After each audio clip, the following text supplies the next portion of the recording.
Welcome to Vet Talk, the veterinary podcast. I'm Dr. Nathan. Thanks for listening. This is an informational podcast, and we hope you find it a valuable tool to help you understand veterinary medicine and how to better care for your animals. If you want to contact us, please reach out to theveterinarypodcast@gmail.com. You can find a complete list of the podcast episodes on SoundCloud or by going to lickingvalleyvet.com and finding the education page. While you are there, take a look at our blog section for more helpful information. You can also follow Licking Valley Veterinary Hospital's Facebook page if you want regular updates on released podcasts, blogs, and videos. If you find this information helpful, please feel free to make a donation to the continuation of this content. There is a link to do this on the webpage under the podcast list. As always, thanks for listening, and I hope this information is helpful to you. Today's episode will be about cows. Actually, this will probably turn into an episode arc. After I finish this arc, I will likely have told you everything I know about cattle, because it's not much. I never thought I would be dealing with cows when I graduated school. Now I'm one of the dying breed of practitioners who provide services to cattle. So I think for many people this will be boring, because how many of us really see cows in our daily life? We do see them in the supermarket. So as boring as it may be, this podcast arc will give valuable insight into what farmers are trying to figure out and what vets are struggling to get farmers to do to make sure our food supply is safe. But let's see how far away we really are from cows. A quick Google search reveals 67% of Americans own pets. 3.8% of Americans are vegan or vegetarian. That means 96.2% of Americans eat meat, which likely a high number of those meat eaters eat meat from cattle, which really means Americans are more likely to come in contact with a cow than a dog or a cat. And I don't just mean on the dinner table. If you are not eating steak and don't own a pet, you have had contact with an animal and are just a step away from a farmer. Cattle byproducts can be used in soaps, and how many of us don't bathe ourselves? I mean, everyone does, at least once a month, right? Let's not forget leather. Leather jackets, leather shoes.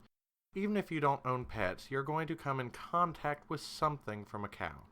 And those people that own pets may be spending more quality time with something cattle-related than they are with their pets, depending on how much they like that leather jacket. And you in the back there, yes, you. You that says you don't come in contact with cows while you eat your Jell-O. Why don't you look into where the collagen used to make the gelatin comes from? Cows are integral to our lives. So for the average American, these episodes may show you how much hard work goes into raising cattle. For the cattle producer and vet students, these could be very informative episodes, but I caution you.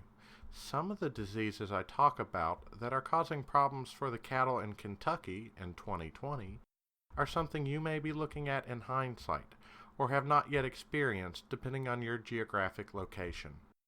So talk to your local veterinarian about how to care for your cows. Geography is important for cattle medicine because so many diseases depend on where you are and what you are exposed to. I will be giving my recommendations that are unique to my economic and geographic area. 50 miles away from where I am in Kentucky might need entirely different recommendations. So use this more as a guide to what is out there, not specifically what to do at your farm. For other vets who may be listening, you probably know more about cows than me, so feel free to not laugh too hard at the knowledge I have. This is pretty much outdoor vet knowledge. I figured it out as I went, and you're probably years ahead of me in knowledge and skill. So, first things first, let's talk about dairy medicine. I love dairies. That was my favorite cattle rotation in vet school. I loved the cows at Auburn. A bunch of Holsteins that didn't want to get up at 4 in the morning, yet were going to because I had to get up at 4 in the morning, that were docile and just wanted some good food in the morning. Dairy barns had to be kept clean, so I liked that. I liked the satisfaction of getting the cows in and out and seeing how the milking machines worked. Rationing and feeding the cows was fun too, except for those black widows hiding in between those headstalls. Those made me a little nervous. But in general, who didn't love the dairy herd? And OMG, on my dairy rotation is where I met my favorite breed of cow, the brown Swiss. Oh, you dairy aficionados out there probably don't like the brown Swiss. More you like the Holstein because of how much milk they produce. Or the Jersey because, heck, I don't know, they are small. But the brown Swiss, that, my friends, is the perfect cow. It may not make as much milk as the other breeds, but it's just beautiful. It's what a cow should look like. The perfect color, the perfect disposition, the perfect cow. If I ever get rich, I'm going to buy a brown Swiss and put it in a field right by my house so I can look at it when I wake up in the morning and pet it on my way out to work. So there you have it, folks. Everything I know about dairies. Brown Swiss are perfect, everything else pales in comparison. Thanks for listening. Next time we'll talk about beef cows. Oh, no, wait, we aren't quite done with this episode.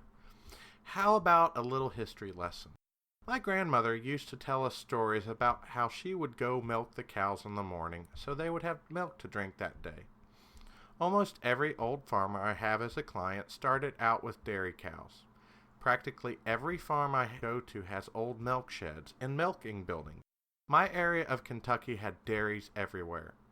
I walk into some barns and I see $50,000 worth of stainless steel milking equipment and bulk tanks. Do you know what it is being used for? Nothing. The current owners don't even know what it is. If I had someone to buy it, I'd offer the owners $1 and make $49,999 of profit off that stuff. But alas, there are no buyers around here because the milk market disappeared. In about 2 generations, the countryside went from everyone having a dairy to a small handful of dairies remaining. I saw the last dairy in my practice shut down about 4 years ago. In 2004, there were 24 dairies in 4 counties which I covered. I started in 2010. By 2020, there were 3 dairies left, those not being my clients. That's an 87.5% decrease in dairies in 10 years. That mimics longer-term trends that encompass the dairy industry in Kentucky. In 1982, there were 8,430 dairies in Kentucky. By 2017, there were 630. Over a 35-year period, a 92.5% decrease. Roughly a 30% drop in dairies every 10 years, with a higher number of dairies drying up in a buyout in the mid-1980s. Dairymen and women are dedicated farmers, hard workers, and have so much knowledge. The last area I had in my practice shut down because the milk truck would not come out for that one dairy. If no one would buy their goods, they could not continue operation, and their way of life changed dramatically. Running a dairy is hard work. You have to milk twice a day, and are up early in the morning, and very likely do not get to go on vacations. And then the milk market is not a very lucrative market from the best I can understand, at least at the level of the farmer. Anyway, dairies around my area effectively have shut down. The area of cattle medicine I was most interested in, mainly because the cows were easier to work with, and because it is very high up on management, which is something I am good at, crunching those numbers and setting up protocols for making sure maximum milk output is high, that is something that I have not really gotten to experience. Well, I helped this last dairy in my area shut down, but there really wasn't much for me to do but watch. I find it sad. I think at one time in my life I would have enjoyed dairy medicine. I went and visited a dairy not long ago. One of the Holsteins there took a liking to me and enjoyed licking me whenever I walked by. I felt that was a sign that unlike my less than stellar beef cattle experiences, maybe I would have been better in dairy medicine. Oh well, that ship has sailed. However, here is my parting dairy advice, which I think will get you a very long way. 1. Don't buy discarded dairy calves. They are not worth the money you are buying them for. 2. Happy cows come from Michigan. 3. Don't let ducks swim in your bulk tank. If you live by these 3 rules, you will go far in the dairy life. Okay, so I'm from Kentucky. Beef herds reign supreme here.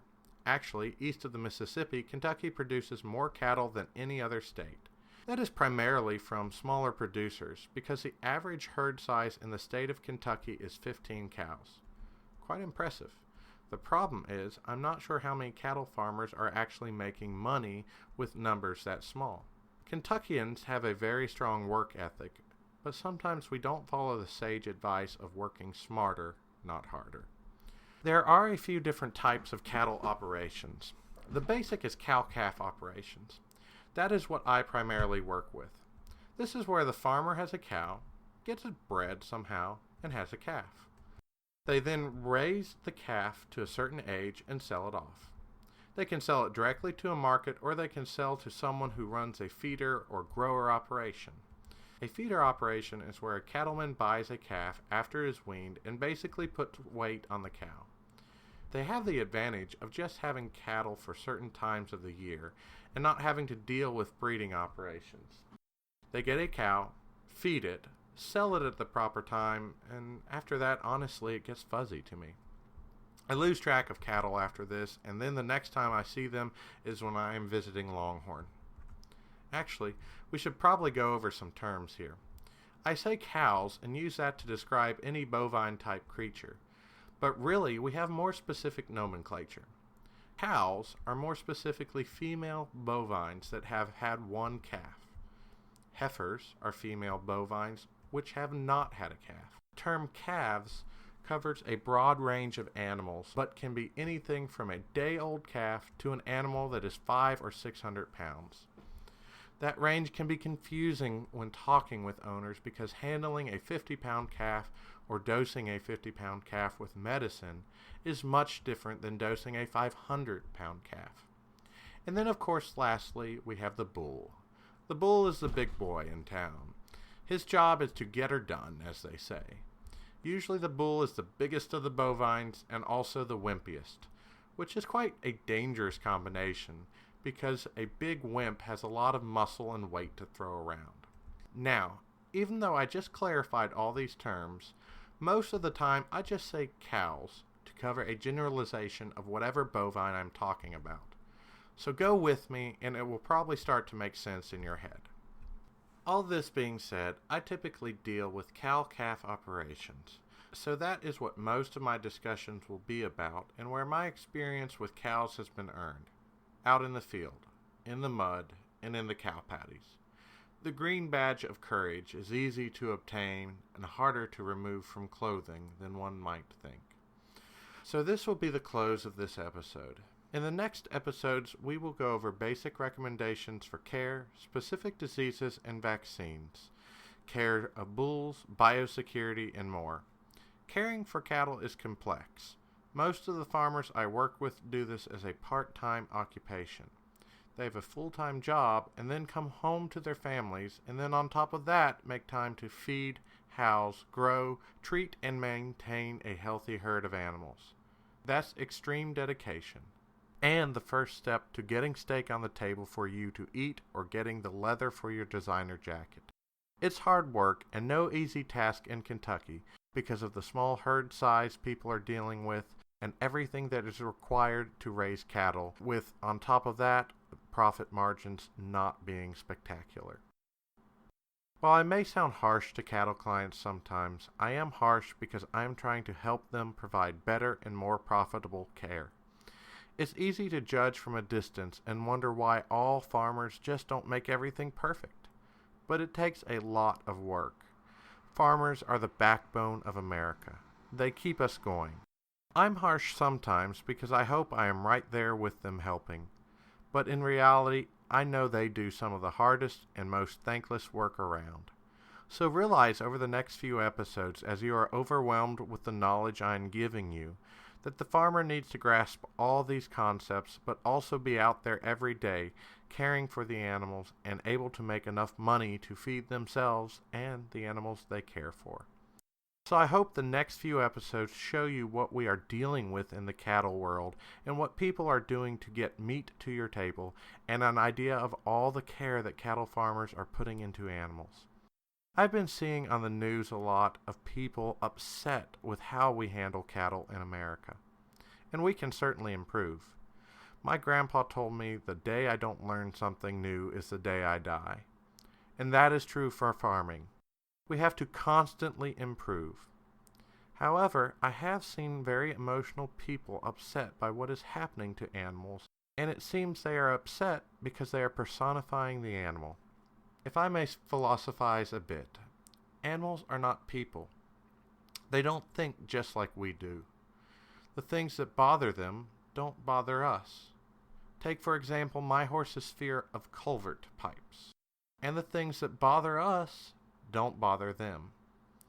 Please remember that. I criticize cattle farmers to no end. My staff can attest to that. But I know their troubles, and I have the education and experience to know and understand how the cow's mind works. And yes, I have seen abuse and neglect cases.